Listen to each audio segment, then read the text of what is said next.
ഒരു പുരുഷനും ഒരു സ്ത്രീയുമാണ്. അവരുമായി പുറത്തേക്ക് വരികയാണ്. ഈ വരുന്നവർ ചില്ലറക്കാരല്ല.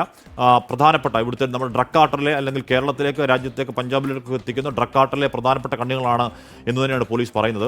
ഇവരുടെ പേര് വിവരങ്ങൾ, ബാക്കി കാര്യങ്ങളൊക്കെ ഇനിയാണ് പോലീസ് പറയേണ്ടത്. ഈ പ്രതികളെ കേരളത്തിലേക്ക് എത്തിച്ചിരിക്കുകയാണ്. നിലവിൽ ഈ വിമാനത്താവളത്തിൽ എത്തിച്ച് പ്രതികളെ വാഹനത്തിലേക്ക് കയറ്റാൻ വേണ്ടി കൊണ്ടുപോവുകയാണ്. ഈ മെഡിക്കൽ കോളേജ് ACP അടക്കമുള്ള ഉന്നത ഉദ്യോഗസ്ഥർ സംഭവ സ്ഥലത്തുണ്ട്. ഒരു വനിതയും ഒരു പുരുഷനുമാണ് അതിലുള്ളത്.